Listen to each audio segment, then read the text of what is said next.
Ég ætla að renna létt yfir verkefnalýsinguna fyrir verkefni 1 í TPL 203 fyrir vorinu. Við smellum hérna á verkefni 1 og fyrsta verkefni annarinnar er að teikna pípularnir í sumarhús einni hæð. Það er þessar grunnmyndir, fyrirmyndir ásamt leiðbeiningu sem er að finna á innu. Það er hérna niðri. Fyrsti áfangi skiptir sem sagt upp í eftirfarandi þætti. Þeir náttúrulega setjið upp möppur og þeir setjið upp teikningarnar. Þegar staðsetja DRT-teikningahúsinu í sömu möppu og teikningarna sem að þið munu vinna í.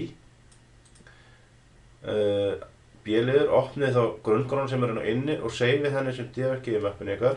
Ég er með myndband hérna að þessu sérstaklega. Teikningar sem er streif, þið getur skoðað það. Og C-liður, setja inn teikningu á húsinu sem er streif inn í ykkar teikningu. Eins og segja það myndband hérna.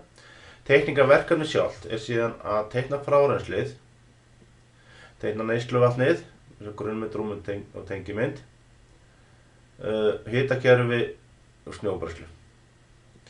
Og það eru þessar hérna þrjár hérna. Það er þessar teikning hérna verkefni 1, frárennsli, neysluvatn, gólfhiti, snið og snjóbræðslu. Það eru þessar 4 teikningar sem þið ætlið að teikna. Ég hef búin að opna þær hérna.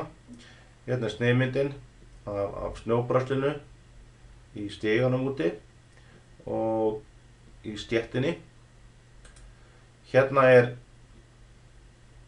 skýringar og texti og hérna teikningin af gólfhitalögnunum inni. Ég þarf reyndar að uppfæra aðeins þessa teikningu hérna. Ég vil ekki sjá hana svona hartsaði hérna inni.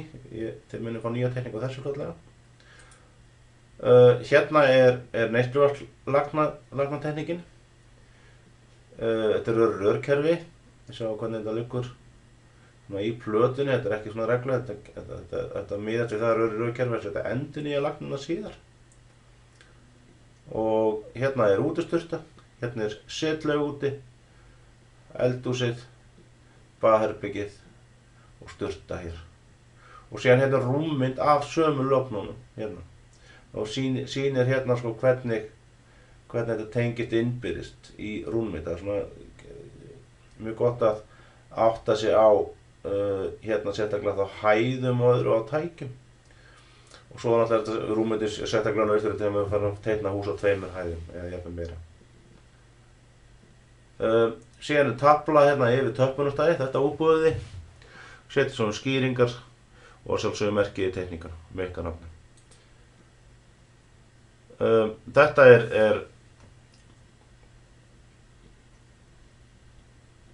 er tengimynd. Þetta er tengimynd frárennslis.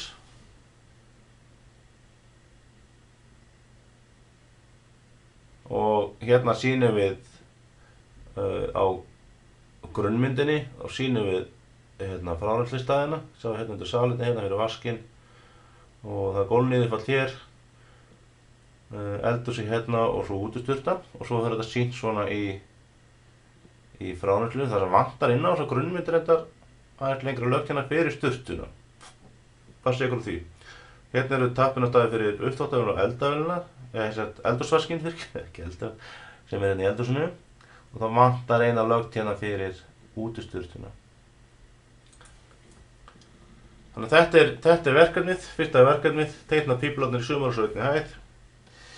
Fyrsti liður þá setja upp teikningarnar. Í öðru liði það eru teikningaverkefnið sjálfs og það eru þessar teikningar sem ég var að brenna yfir áðan. Gangi nú vel.